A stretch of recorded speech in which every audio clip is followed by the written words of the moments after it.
देखिए हमारा टॉपिक चल रहा अभी सेक्सुअल रिप्रोडक्शन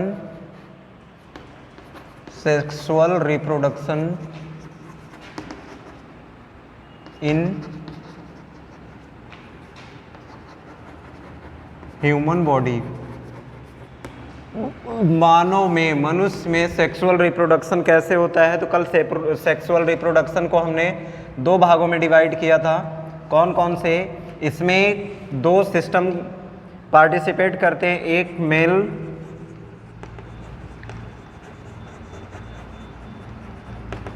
रिप्रोडक्टिव सिस्टम और दूसरा फीमेल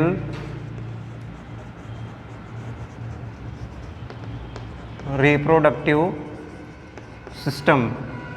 तो मेल में हम लोगों ने देखा था, इसमें जो होता है इसको भी हम दो भागों में डिवाइड किए थे। एक क्या होता है, इसमें प्राइमरी रिप्रोडक्टिव ऑर्गन्स जिसे हम गोनैड्स कहेंगे, और इसमें सेकेंडरी या सेकेंडरी और accessory reproductive organ.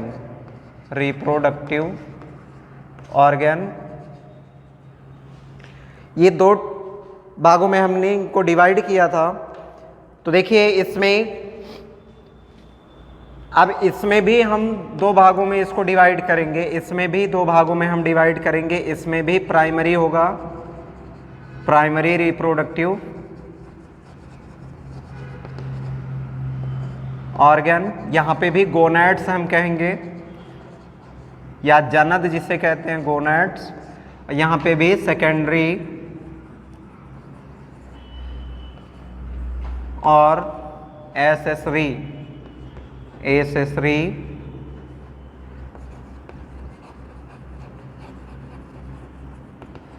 Reproductive organ.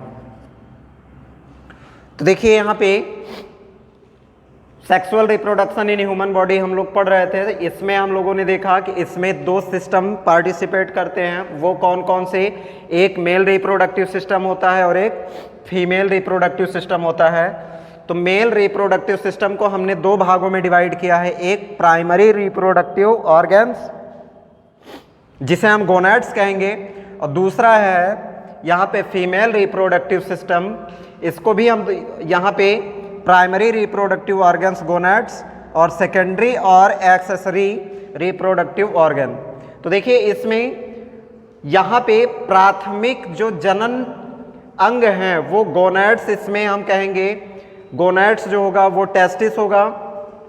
अब इसमें सेकेंडरी, द्वितीयक या हम कह सकते हैं सहायक अंग ये होते हैं, लेकिन जो मेन होता है वो कौन होता है? गोनैड्स होते हैं। इसमें भी क्या है, मेन होता है और कुछ उसके सहायक होते हैं। तो देखिए मेन कौन होता है और सहायक कौन होते हैं।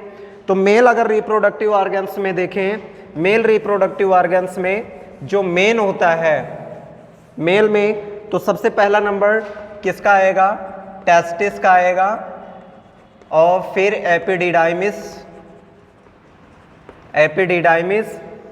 और भी ऑर्गन्स हैं। एपिडिडाइमिस के बाद है vas deferens,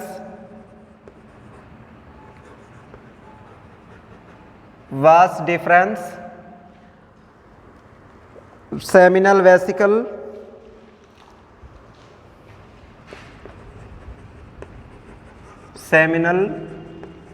vesicle, urethra, penis, accessory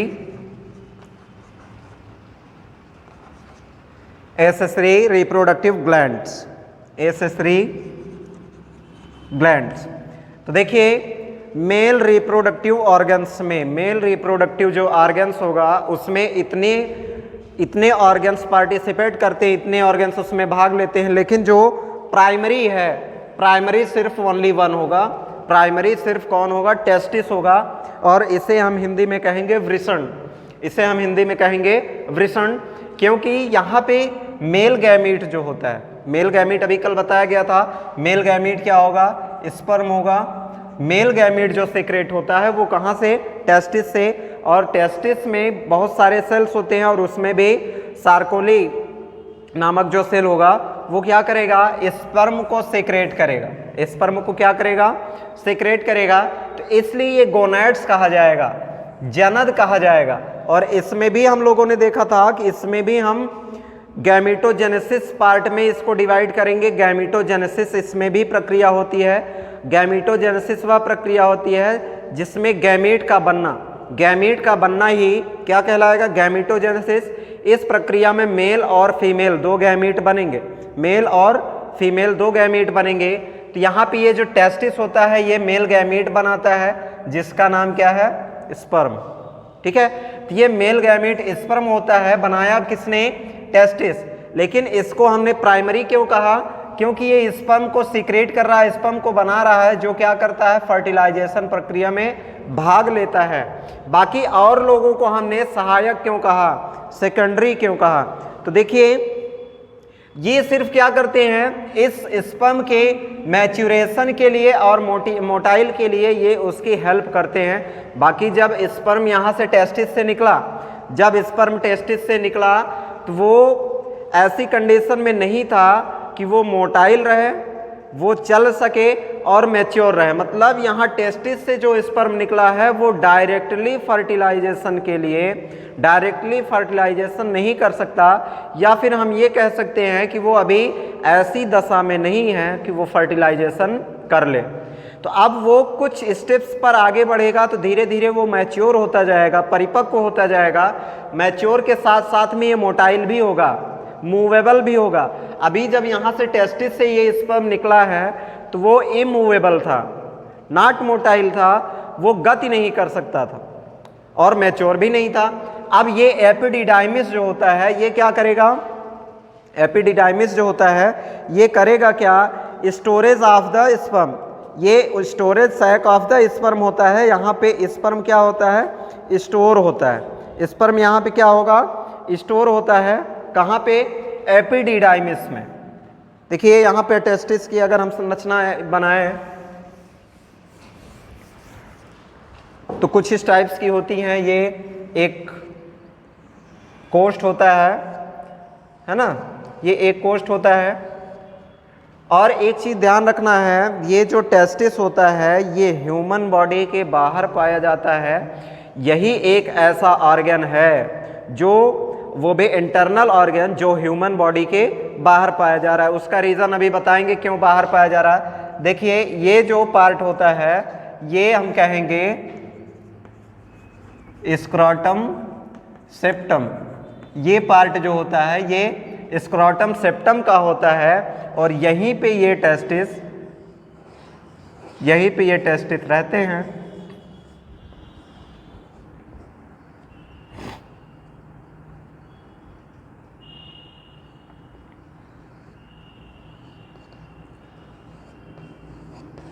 ये चलिए ऐसे ही देख लीजिए, ये यहीं पे टेस्टिस होता है। ये लोअर वाला जो होता है थोड़ा सा लेफ्ट वाला राइट की अपेक्षा लोअर होता है, राइट की अपेक्षा लोअर होता है। क्यों लोअर होता है, जिससे कि जब भी कभी इन दोनों के बीच में कनेक्टिंग हो तो ये दोनों आपस में क्रश ना हो, टूटे ना, ऊपर नीचे हो जाए। इसलिए कहाँ पाया जाएगा, थोड़ा सा अप एंड डाउन, दोनों की जो कंडीशन होती है वो एक जैसी नहीं होती। ये क्या होता है, टेस्टिस होता है और ये एक पेयर में होता है। पेयर का मतलब क्या होता है, ये जोड़े में पाया जाता है। टेस्टिस जब भी होगा किस में होगा, जोड़े में होगा। अब देखिए यहाँ पे टेस्टिस क्या किया और इसके ऊपर एक ऐसी संरचना होती है, टच करने पर वो पता चल जाती है, लगता है ऐसा कि कोई और लेयर इसके ऊपर है। तो ये जो संरचना होती है ये संरचना कहलाती है एपिडिडाइमिस की, एपिडिडाइमिस की संरचना होती है। इसका काम क्या होता है, इसका काम होता है स्पर्म को सीक्रेट करना, और स्पर्म जो सीक्रेट हुआ वो स्टोर कहाँ हुआ, एपिडिडाइमिस। ये एपिडिडाइमिस में क्या होता है, स्टोर होता है। तो अब देखिए ये टेस्टिस जो होता है ह्यूमन बॉडी के बाहर क्यों होता है? ह्यूमन बॉडी के बाहर इसलिए होता है क्योंकि स्पर्म के मैच्योरेशन के लिए, स्पर्म के सेक्रेशन के लिए हमारे बॉडी से इसका टेम्परेचर, इसके ग्लैंड्स का टेम्परेचर 2 से 3 डिग्री क्या होनी चाहिए? कम होनी चाहिए। 2 से 3 डिग्री क्या होनी चाहिए? कम होनी चाहिए। जब 2 से 3 डिग्री कम तापमान होगा हमारे शरीर से, तभी ये स्पर्म सही तरीके से सेक्रेट हो पाएंगे, सही तरीके से निकल पाएंगे, नहीं तो नहीं निकल पाएंगे, या प्रॉब्लम होगी, या फिर निकलेंगे भी तो वो सही ढंग से कार्य नहीं कर पाएंगे, वो नष्ट हो जाएंगे।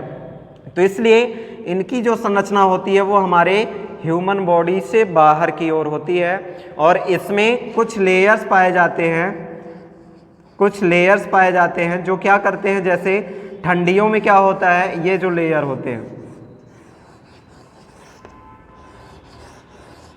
देखिए अब कैसी कंडीशन यहाँ पे क्रिएट होती है। ये जो स्क्रोटम सेप्टम होता है ये एक टेस्टिस की संरचना होती है, इसको हमने ट्रांसवर्स सेक्शन किया है। टेस्टिस की ये जो संरचना है ये 2 भागों में बढ़ जाती है। ये क्या होता है? टेस्टिस सैक होता है, ये जो होता है वो टेस्टिस सैक कहलाएगा, टेस्टिस का कोष्ठ कहलाएगा, जिसे हम कहेंगे स्क्रोटम, जिसे हम क्या कहते हैं? स्क्रोटम। स्क्रोटम वह संरचना होती है जहाँ पर टेस्टिस सुरक्षित, ऐसी थैली जहाँ पर टेस्टिस सुरक्षित पड़ा रहता है, वही थैली जो होती है वो क्या कहलाती है? स्क्रोटम कहलाती है। ये जो 2 लेयर होती हैं, ठीक है, ये जो 2 लेयर होती हैं ये टेम्परेचर के लिए उत्तरदायी होती हैं। ठंडियों में क्या होता है कि ये थोड़ा सा सिकुड़ जाता है, ऊपर की ओर भाग जाता है। उसका रीज़न है, ठंडियों में क्या होता है कि हमारे बॉडी का टेम्परेचर बाहर के टेम्परेचर की अपेक्षा मेंटेन होता है, जबकि बाहर का टेम्परेचर क्या होता है? लोअर दैन बॉडी, हमारे शरीर से क्या होता है? कम होता है। इसलिए ये क्या करता है, ये दोनों जो लेयर्स होते हैं, एक यहाँ पे और एक यहाँ पे, ये सिकुड़ जाते हैं। जब ये सिकुड़ जाते हैं तो ये जो टेस्टिस होगा वो हमारे बॉडी के टच में आ जाता है, वो हमारे बॉडी के टच में आ जाएगा। जब बॉडी के टच में आ जाएगा तो इसका टेम्परेचर बहुत ज़्यादा डाउन नहीं होगा, जितना इसको टेम्परेचर चाहिए था उतना इसको मिलता रहेगा। ध्यान से समझना है हम कहना क्या चाहते हैं। ये जो टेस्टिस होता है स्पर्म सीक्रेट करता है, और ये टेस्टिस की संरचना जो बाहर होती है क्यों होती है? क्योंकि स्पर्म सीक्रेट के लिए, स्पर्म सीक्रेशन के लिए या स्पर्म निकालने के लिए जो एक तरीके से हम कह सकते हैं जो उचित तापमान होना चाहिए वो हमारे शरीर से 2 से 3 डिग्री सेंटीग्रेड तक कम होना चाहिए। अगर ये शरीर के अंदर ही होता तो इसका तापमान भी शरीर के बराबर होता। इसका तापमान जब शरीर के बराबर होता तो ये स्पर्म सीक्रेट ना कर पाता, या स्पर्म सीक्रेट करने में समस्या होती, या फिर हम कह सकते हैं कि स्पर्म की जो काउंट होगी वो रिड्यूस हो जाएगी, स्पर्म काउंट क्या हो जाएगी? कम हो जाएगी। और स्पर्म काउंट जब कम हो जाएगी तो क्या होगा? वो सही ढंग से फर्टिलाइजेशन नहीं कर पाएगा। तो इसलिए क्या करना होता है, अब देखिए ये ठंडियों में ये जो लेयर होती है ये क्या होती है? सिकुड़ती है थोड़ी सी, इनमें कॉन्ट्रैक्शन होता है। जब ये कॉन्ट्रैक्शन होगा तो क्या होगा? ये शरीर के बॉडी, ये जो बॉडी से कनेक्ट हो जाएंगे, बॉडी से कनेक्ट हो जाएंगे तो इन्हें जो टेम्परेचर मिलेगा वो किसका मिलेगा? बॉडी का मिलता रहेगा, इनका टेम्परेचर मेंटेन रहेगा। ठंडियों की संरचना ये कंडीशन है कि ये थोड़े से सिकुड़ जाते हैं, लेकिन गर्मियों में क्या होता है? ये थोड़े से ढीले पड़ जाते हैं और लंबे हो जाएंगे। गर्मियों में ये थोड़े से और ढीले, क्योंकि अब गर्मियों में हमारे बॉडी का टेम्परेचर जो है, हमारे बॉडी का जो टेम्परेचर है वो क्या है? बहुत ज़्यादा हाई हो जाता है, और ये थोड़े से जब ये ढीले पड़ जाएंगे तो ये हमारी बॉडी से दूर हो जाएगा, ये हमारी बॉडी से दूर हो जाएगा। अब इसका टेम्परेचर मेंटेन बना रहेगा। तो इसलिए ठंडियों में और गर्मियों में ये जो मसल्स होती हैं ये एक्टिव करती हैं इन्हें तापमान को मेंटेन रखने के लिए, ठीक है। और देखिए ये जो टेस्टिस होता है इसकी जो वेट होती है, एक टेस्टिस की जो वेट होती है वो लगभग कितने ग्राम की होती है? 14 ग्राम की। ये टेस्टिस जो होगा वो कितने ग्राम का होगा? 14 ग्राम का होगा। और ये टेस्टिस कितने ग्राम का होगा? 14 ग्राम का। तो इसका मतलब दोनों टेस्टिस कितने होते हैं? 28 ग्राम के होते हैं, ठीक है। और इसके जो टेस्टिकुलर टिश्यूज जो होते हैं, टेस्टिकुलर टिश्यूज जो होते हैं इसके जो टिश्यू होते हैं 1000 स्पर्म 1000 स्पर्म पर सेकेंड प्रति ग्राम, मतलब 1 ग्राम टेस्टिस में 1 सेकंड में 1000 स्पर्म बनते हैं। एक टेस्टिस में 1000 स्पर्म कितने टाइम में बनता है? 1 ग्राम टेस्टिस में 1000 स्पर्म 1 सेकंड में बन जाते हैं। तो एक टेस्टिस कितने ग्राम का है? 14 ग्राम का है। तो 1 सेकंड में एक टेस्टिस में कितने स्पर्म बनेंगे? 14000 स्पर्म बनेंगे। एक टेस्टिस में 14000 ये बनाएगा, 14000 ये बनाएगा। एक टेस्टिस जो है 1 सेकंड में 14000 स्पर्म बनाता है। तो दोनों टेस्टिस मिलकर के कितना बनाएंगे? 28000। अब इसी तरीके से निकाल सकते हैं 1 मिनट में कितना बनेगा, 1 घंटे में कितना बनेगा, 24 घंटे में कितना बनेगा, एक महीने में कितना बनेगा, साल में कितना बनेगा। और हमारी जो पूरी लाइफ होती है जब से ये स्पर्म बनता है और जब ये बनना बंद हो जाता है, तब से लेकर के अगर काउंट करें तो उसकी संख्या हम निकाल सकते हैं कितना हमारे शरीर में स्पर्म बनता है। और स्पर्म में ही हमारा क्या होता है? मेल गैमीट होता है। तो ये जो टेस्टिस होता है 14 ग्राम का टेस्टिस 1 सेकंड में 14000 स्पर्म बनाता है। 1 ग्राम टेस्टिस 1 सेकंड में 1000 स्पर्म बनाएगा। तो 14 ग्राम टेस्टिस 1 सेकंड में कितना बनाएगा? 14000 बनाएगा। तो देखिए ये जो टेस्टिस होता है ये इतना बनाता रहता है, लेकिन ये जो जितने भी स्पर्म बन रहे हैं ये वेल मैच्योर नहीं है। ये ऐसी कंडीशन में नहीं है कि अभी ये फर्टिलाइजेशन कर सके। मोटाइल भी नहीं है। मोटाइल का मतलब ये स्थिर है, चल भी नहीं सकते। ये चल भी नहीं सकते क्योंकि स्पर्म जो होता है वो चलता है। जो फीमेल रिप्रोडक्टिव ऑर्गन होता है, मेन जो होता है ओवरी, उसमें क्या बनता है? ओवम बनता है, ओवियम बनता है। वो ट्रेवल करता है फैलोपियन ट्यूब में, फिर ये भी क्या करता है? ट्रेवल करता है ओवरी के साइड में। अब जब ये मोटाइल नहीं है, ट्रेवल नहीं कर पाएगा क्योंकि अभी वेल मैच्योर नहीं है, पूरी तरीके से परिपक्व नहीं है। इसलिए ये सिर्फ और सिर्फ इसका सीक्रेशन हुआ है। इसका सिर्फ क्या हुआ है? सीक्रेशन हुआ है। तो ये स्क्राटम सेप्टम जो होता है इन दोनों कोष्ठों को अलग करती है। स्क्राटम सेप्टम इन दोनों कोष्ठों को क्या करती है? अलग करती है। और ये जो टेस्टिस होता है ये कितना स्पर्म बनाएगा 1 सेकंड में? एक टेस्टिस 14000 स्पर्म बनाएगा, दूसरा टेस्टिस 14000 स्पर्म बनाएगा। दोनों मिलकर के बनाएंगे कितना? 28000 स्पर्म 1 सेकंड में बन जाता है। 1 सेकंड में कितना बन रहा है? 28000। तो अब देखिए यहाँ पे ये जो टेस्टिस बाहर की संरचना क्यों होती है, और एक चीज़ ध्यान रखना है, ये जो टेस्टिस है स्पेशली मेल के लिए, जो मेल हैं, क्योंकि ये संरचना मेल में पाई जाती है, मेल के लिए ये सबसे बड़ी जो और सबसे एक तरीके से हम कह सकते हैं सेंसिटिव ऑर्गन्स है। सेंसिटिव ऑर्गन्स होने के नाते अगर हम कंटिन्यू टाइट जीन्स पहनते हैं तो ऐसी कंडीशन में क्या होगा? इसका तापमान बढ़ जाएगा। बहुत ज़्यादा टाइम तक जीन्स, बहुत ज़्यादा एकदम फिट जीन्स नहीं पहनना है, क्योंकि ये जब फिट जीन्स पहनेंगे तो ये टेस्टिस हमारे बॉडी के संपर्क में आ जाएगा। हमारे बॉडी के संपर्क में जब आएगा तो स्पर्म काउंट जो होगा वो रिड्यूस हो जाएगा। स्पर्म काउंट जो होगा वो क्या हो जाएगा? रिड्यूस हो जाएगा। क्यों रिड्यूस होगा? क्योंकि भाई इसका टेम्परेचर क्या हो जाएगा? बढ़ जाएगा। और जो स्पर्म सेक्रेशन के लिए जो एक उचित समय होता है, उचित तापमान होता है, वो क्या होता है? हमारे शरीर के तापमान से 2 से 3 डिग्री सेंटीग्रेड तापमान कम हो, तब ये स्पर्म आसानी से क्या होता है? सीक्रेट होता है। इसके काउंट में कोई प्रॉब्लम नहीं होती, कोई रिड्यूसिंग नहीं होती। अब जब ये हम टाइट या फिट जीन्स पहन रहे हैं, ऐसी कंडीशन में जीन्स ने क्या किया? इस पर दबाव लगाया, ये दब गया और हमारे बॉडी के संपर्क में आ गया। जब हमारे बॉडी के संपर्क में आ गया तो ऐसी कंडीशन में ये भी बॉडी के इक्वल टेम्परेचर बना लेगा। ये भी बॉडी के इक्वल टेम्परेचर जब इसका बन जाएगा तो जो स्पर्म काउंट है वो रिड्यूस हो जाएगा। स्पर्म काउंट जो है वो क्या हो जाएगा? कम हो जाएगा। इसलिए स्पर्म काउंट को और अपने बॉडी को मेंटेन रखने के लिए बहुत ज़्यादा समय तक या हमेशा के लिए हम कह रहे हैं फिट जीन्स नहीं पहनना चाहिए। थोड़ी ढीली हो, फिट जीन्स नहीं पहनना चाहिए। उसका रीज़न क्या है? ये स्पर्म का स्पर्म काउंट का रिड्यूस हो जाना अगर ज़्यादा टाइम तक पहनेंगे। दूसरी चीज़, एक तो जीन्स हो गई या फिट कपड़े नहीं पहनना है। दूसरी चीज़, बहुत ज़्यादा लॉन्ग ड्राइव पर बाइक नहीं ड्राइव करनी है।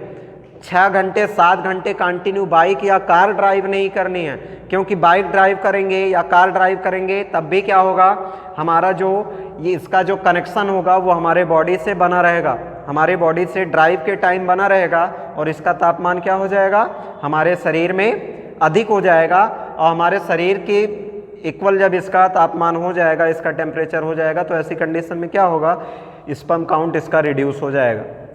इसलिए स्पर्म काउंट रिड्यूस ना हो, कोई समस्या ना हो, कोई प्रॉब्लम ना हो, तो उसके लिए हमें क्या क्या करना है, लॉन्ग ड्राइव नहीं करनी है, लॉन्ग टाइम के लिए ड्राइव नहीं करनी है, बहुत ज़्यादा गाड़ी नहीं चलानी है, ठीक है। अगर कहीं दूर जाना भी है तो थोड़ा टाइम पर रेस्ट कर करके जाना है, जिससे कि इसका टेम्परेचर जो है बॉडी से 2 से 3 डिग्री सेंटीग्रेड तक कम ही रहे। फिट कपड़े नहीं पहनने हैं, फिट जीन्स नहीं पहनने हैं, बहुत ज़्यादा समय तक क्यों नहीं पहनने उसको हमने बता दिया, क्योंकि ये बॉडी के संपर्क में आएगा तो इसका जो टेम्परेचर होगा वो क्या होगा, बॉडी के इक्वल हो जाएगा। और ये बाहर इसकी संरचना इसीलिए होती है कि बाहर की संरचना जो होगी तो बॉडी से दूर होगी, बॉडी से जब दूर होगी तो बॉडी से इसका टेम्परेचर क्या होगा, कम होगा। और ये बॉडी से जब 2 से 3 डिग्री सेंटीग्रेड तक का टेम्परेचर कम होगा तो इसके स्पर्म काउंट में कोई रिड्यूसिंग नहीं होगी, कोई कमी नहीं होगी, ठीक है। तो इसलिए जीन्स नहीं पहनना, बहुत ज़्यादा फिट जीन्स नहीं पहनना, लॉन्ग ड्राइव पर नहीं जाना, बहुत ज़्यादा समय तक ट्रेवल नहीं करना है, बीच बीच में ब्रेक भी ले लेना है, ठीक है। तो अब देखिए इससे संबंधित कुछ समस्याएं भी हैं, ठीक है। अब ये जो टेस्टिस बनता है मेल में, ये जो प्रेगनेंसी जो होती है गर्भधारण के 7वें या 8वें सप्ताह से, 7वें या 8वें सप्ताह से ये बनना शुरू हो जाता है और बन करके ये कहाँ पे, इस स्क्राटम में आना शुरू हो जाता है। बन करके ये बनता तो बॉडी के अंदर है, बनता बॉडी के अंदर है, लेकिन ये जो ट्यूब है इसके माध्यम से वो क्या करेगा, स्क्राटम में आना शुरू करेगा। 7वें से 8वें सप्ताह में ये स्क्राटम में क्या होता है, आ जाता है। स्क्राटम में जब आ जाएगा तो कोई प्रॉब्लम नहीं। कभी कभी क्या होता है कि ये स्क्राटम में नहीं पहुंच पाता, क्योंकि यहाँ पे एक कनेक्टिंग टिश्यू होती है, कनेक्टिंग टिश्यू होती है, और ये कनेक्टिंग टिश्यू की वजह से या फिर हार्मोनियल डिसबैलेंस की वजह से ये जो टेस्टिस बना वो स्क्राटम तक नहीं पहुँच पाया। तो जब स्क्राटम तक नहीं पहुँच पाएगा तो इस कंडीशन को हम कहेंगे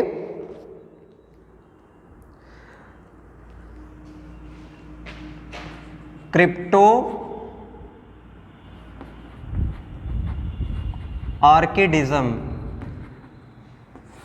क्रिप्टो ऑर्किडिज्म कभी कभी क्या होता है, ये जो टेस्टिस होते हैं वो स्क्राटम में नहीं पहुंच पाते। इस प्रॉब्लम को, इस समस्या को हम क्या कहेंगे, क्रिप्टो ऑर्किडिज्म कहेंगे। क्रिप्टो ऑर्किडिज्म ऐसी प्रॉब्लम होती है जिसमें ये स्क्राटम में टेस्टिस नहीं होता।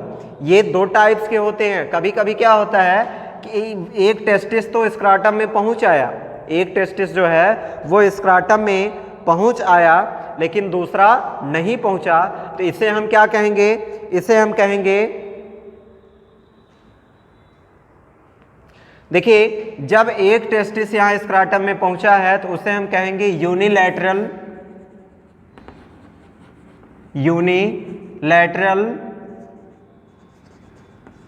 Crypto ऑर्किडिज्म, unilateral crypto ऑर्किडिज्म। और जब दोनों नहीं आते हैं, दोनों नहीं पहुंचते हैं, तो वो क्या हो जाएगा, बाई लैटरल क्रिप्टो ऑर्किडिज्म। देखिए जब इस स्क्रोटम में एक टेस्टिस पहुंच जाए, ये टेस्टिस भाई प्रेगनेंसी के बाद 8वें 7वें और 8वें सप्ताह से जो जाइगोट होता है, जो भ्रूण होता है या जो अंदर जो बच्चा है उसमें ये संरचना जो बनती है कब, 7वें या 8वें सप्ताह में बन जाती है। 7वें या 8वें सप्ताह में बनने के बाद वो धीरे धीरे किधर ट्रेवल करती है, स्क्रोटम की ओर। धीरे धीरे किधर ट्रेवल करेगी, स्क्रोटम की ओर। अगर किन्हीं कारणवश वो स्क्रोटम में नहीं पहुंच पाया दोनों टेस्टिस स्क्राटम में नहीं पहुंच पाए, ठीक है, तो इस कंडीशन को हम क्या कहेंगे, क्रिप्टोआर्किडिज्म। क्रिप्टोआर्किडिज्म ऐसी कंडीशन होती है जब स्क्राटम में टेस्टिस जो होता है वो प्रेजेंट नहीं होता या वो यहाँ तक स्क्राटम तक पहुँच ही नहीं पाया। तो ये थोड़ी सी समस्या होगी, क्योंकि भाई जब तक यहाँ पे स्क्राटम में टेस्टिस आएगा नहीं, ठीक है, स्क्राटम में टेस्टिस आएगा नहीं तो स्पर्म क्या करेगा, काउंट नहीं कर पाएगा, स्पर्म सीक्रेट नहीं कर पाएगा। हालांकि स्पर्म जो सीक्रेट होता है वो किशोरावस्था में शुरू होता है, 12 से 13 वर्ष के बाद। जब बच्चा 12 से 13 वर्ष का हो जाता है तब ये एक्टिव होती हैं, तब ये स्पर्म क्या करती हैं, सेक्रेट करना शुरू करती हैं, और ये लगभग चलती हैं 45 टू 50 ईयर्स तक। ये एक तरीके से हम कह सकते हैं 14-15 वर्ष से या 12-13 वर्ष के बाद से स्टार्ट हो जाती हैं। 12-13 वर्ष के बाद से स्टार्ट होकर के ये 45 से 50 वर्ष तक ये चलती रहती हैं। उसके बाद इनका जो भी टिश्यूज़ होते हैं, जो भी सेल्स होती हैं, वो क्या होती हैं, धीरे धीरे इनएक्टिव हो जाती हैं, और इनका जो हार्मोन्स होता है वो भी धीरे धीरे क्या होता है, इनएक्टिव हो जाता है। क्योंकि इसमें ये दो काम करता है, एक तो स्पर्म काउंट करता है, उसके बाद एक हार्मोन स्रावित करता है, टेस्टोस्टेरोन हार्मोन स्रावित करता है। टेस्टोस्टेरोन हार्मोन जो होता है वो मेल हार्मोन्स कहा जाता है, टेस्टोस्टेरोन। अब देखिए इसका काम दो है, एक स्पर्म, एक क्या है, स्पर्म को सेक्रेट करना, दूसरा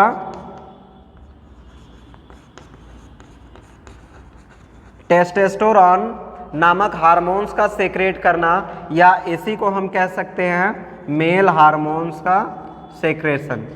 मेल हार्मोन्स का सेक्रेशन, ये मेल हार्मोन्स जो करता है क्या, हमारे शरीर में बहुत सारे चेंजेस लाता है, हमारे शरीर में बहुत सारे बदलाव लाता है। कब, किशोरावस्था के टाइम में। 11 से 12 वर्ष के बाद जब यह हार्मोन सीक्रेट होना शुरू हो जाता है तो ऐसी कंडीशन में स्पर्म भी बनना शुरू हो जाता है, और उसके साथ में हमारे शरीर में बहुत सारे चेंजेस आते हैं। और वो चेंजेस क्या होंगे, ऐसी कंडीशन में दाढ़ी या मूंछ आनी शुरू हो जाएगी, ठीक है, आवाज़ में मोटापन हो जाएगा, या आवाज़ जो होगा भारीपन हो जाएगा, अगेंस्ट किसके, गर्ल्स के या फीमेल के, ठीक है। तो ये जो बदलाव आ रहे हैं इसका मतलब क्या हुआ कि अब हमारे शरीर में ये जो मेल हार्मोन्स है वो एक्टिव हो गया, या इसका सेक्रेशन शुरू हो गया, जो हमारे शरीर में बहुत सारे चेंजेस लाता है। तो अब देखिए यहाँ पे अभी हम पढ़ रहे हैं ये क्रिप्टोआर्किडिज्म जो है, अगर ये 12-13 वर्ष के बाद, अभी हमने बताया कि 12-13 वर्ष के बाद ये कंडीशन क्रिएट होगी जब स्पर्म और हार्मोन सीक्रेट होगा।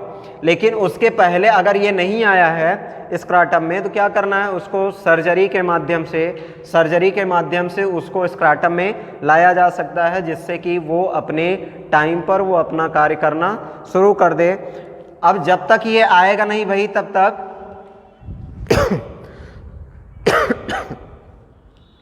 जब तक आएगा नहीं, ना ही वो क्या करेगा, स्पर्म को सीक्रेट करेगा और ना ही मेल हार्मोन्स को, है ना, ना ही क्या करेगा, वो स्पर्म सीक्रेट करेगा और ना ही हार्मोन्स को सीक्रेट करेगा। तो अब सर्जरी करवानी पड़ती है, और इस सर्जरी को जो हम कहते हैं वो क्या कहते हैं, आर्किडोपैक्सी। ये सर्जरी का नाम है आर्किडोपैक्सी। ये आर्किडोपैक्सी जो सर्जरी है वो किसके लिए, स्पेशली टेस्टिस अगर प्रेजेंट नहीं होता स्क्राटम में, उसके लिए एक सर्जरी की जाती है, आर्किडोपैक्सी नाम की जो सर्जरी की जाती है, उसको क्या किया जाता है, टेस्टिस को इस स्क्राटम में लाया जाता है, ठीक है। अब देखिए अगर एक टेस्टिस स्क्राटम में आया तो यूनिलैटरल क्रिप्टोआर्किडिज्म, अगर दोनों अनुपस्थित हैं, एक है एक नहीं है तो यूनिलैटरल, अगर दोनों नहीं है तो बाईलैटरल क्रिप्टोआर्किडिज्म। तो ये प्रॉब्लम थोड़ी सी क्रिएट होती है, हालांकि ये बहुत ही कम ऐसा होता है, लेकिन बाई द वे कभी हो जाए तो उसके लिए सर्जरी करवानी पड़ती है, आर्किडोपैक्सी नामक सर्जरी करवानी पड़ती है, जिसमें उस टेस्टिस को इस स्क्रोटम में लाया जा सकता है। तो ये टेस्टिस जो होता है ये प्राइमरी रिप्रोडक्टिव ऑर्गन होता है जो दो दो काम करता है। वो दो काम कौन करेगा? एक तो स्पर्म सेक्रेट करता है, स्पर्म बनाता है। दूसरा काम क्या करता है? मेल हार्मोन जिसका नाम क्या होता है? टेस्टोस्टेरोन, उसको भी ये सेक्रेट करता है, उसको भी ये क्या करेगा? सेक्रेट करेगा। अब उसके बाद एपिडिडाइमिस जो होती है वो स्पर्म को क्या करती है? एपिडिडाइमिस जो होगी वो स्पर्म को क्या करेगी? स्पर्म को स्टोर करती है। और ये जो टेस्टिस की साइज है, टेस्टिस की जो साइज है वो 4 सेंटीमीटर की होती है। टेस्टिस की साइज जो होती है वो कितने सेंटीमीटर की होती है? 4 सेंटीमीटर की, सिर्फ और सिर्फ 4 सेंटीमीटर की होती है। और ये जो एपिडिडाइमिस होती है, इस एपिडिडाइमिस की साइज जो होती है एक ह्यूमन बॉडी में लगभग 10 से 12 मीटर की होती है, 8 से 12 मीटर की होती है। अब जरा सोचिए, ये जो टेस्टिस है सिर्फ और सिर्फ कितने सेंटीमीटर की है? 4 सेंटीमीटर की है, सिर्फ 4 सेंटीमीटर की। और ये जो एपिडिडाइमिस है वो इसी स्क्रोटम में है। जो एपिडिडाइमिस है उसकी लेंथ जो होती है 8 to 12 मीटर होती है, सेंटीमीटर नहीं, 8 to 12 मीटर होती है। कैसे होती है? क्योंकि ये जो इसमें होती है वो इस तरीके से, जैसे ये चलिए यहाँ पे बना रहा है, ये एक तरीके से एक संरचना बना रहा है। तो ये जो होगी वो इस तरीके से फोल्डेड कंडीशन में होती है। इतना ज़्यादा फोल्डेड होती है, इतना ज़्यादा फोल्डेड होती है कि वो समझ में ही नहीं आता कि 4 सेंटीमीटर में ये 12 मीटर का ये जो एरिया है वो कैसे कवर कर लिया। तो बहुत ज़्यादा फोल्डेड होता है। और भी ज़्यादा फोल्डेड होता है, जब इसको ओपन करेंगे, सीधा करेंगे, तो इसकी जो लेंथ होगी कितनी होगी? 8 to 12 मीटर की होगी। ठीक है, तो ये एपिडिडाइमिस जो होता है वो क्या करता है? स्टोरेज ऑफ द स्पर्म, ये स्पर्म को क्या करता है? स्टोर करता है। तो देखिए हम लोगों ने क्या जाना, अभी तक हम लोग पढ़ रहे थे एसेक्सुअल रिप्रोडक्शन हमने देखा। ठीक है, उसमें हमने देखा एसेक्सुअल रिप्रोडक्शन कैसे होता है, तो जहाँ तक है 4 या 5 स्टेप में हमने उसको देखा। फिर सेक्सुअल रिप्रोडक्शन हमने स्टार्ट किया, तो फिर सेक्सुअल रिप्रोडक्शन इन एनिमल्स में हमने देखा। पहले प्लांट में देखा है, प्लांट में हमने पॉलिनेशन देखा। पॉलिनेशन 2 टाइप्स के होते हैं, एक सेल्फ पॉलिनेशन, दूसरा क्रॉस पॉलिनेशन। सेल्फ पॉलिनेशन भी हमने देख लिया, क्रॉस पॉलिनेशन भी देख लिया। फिर हम यहाँ पे sexual reproduction in human body देख रहे हैं। उसमें 2 भागों में हमने उसको बांटा, male reproductive system and female reproductive system. तो सबसे फर्स्ट टॉपिक जो हम लेके चल रहे हैं किसका? मेल रिप्रोडक्टिव सिस्टम का। मेल रिप्रोडक्टिव सिस्टम को भी हम 2 भागों में डिवाइड करेंगे, प्राइमरी रिप्रोडक्टिव ऑर्गन और सेकेंडरी या एक्सेसरी रिप्रोडक्टिव ऑर्गन। तो प्राइमरी रिप्रोडक्टिव ऑर्गन में हमने देख लिया किसकी संरचना? टेस्टिस की संरचना, या इसे हम कहेंगे वृषण की संरचना। इसकी संरचना हमने देख ली। ये कितने होते हैं हमारी बॉडी में? 2 होते हैं। पर टेस्टिस की साइज जो होती है कितनी? 4 सेंटीमीटर की। और पर टेस्टिस का जो वेट होता है कितना? 14 ग्राम का। और एक टेस्टिस जो होता है 1 सेकंड में 14,000 स्पर्म क्या करता है? बनाता है। तो दोनों टेस्टिस मिलकर के लगभग 28,000 स्पर्म 1 सेकंड में बनाते हैं। ये हमने प्राइमरी रिप्रोडक्टिव ऑर्गन देख लिया। सेकेंडरी में हम एपिडिडाइमिस देख रहे हैं। अब इसके आगे अगली कक्षा में जिसको जहाँ पे ना समझ में आया वो कमेंट करके पूछ ले।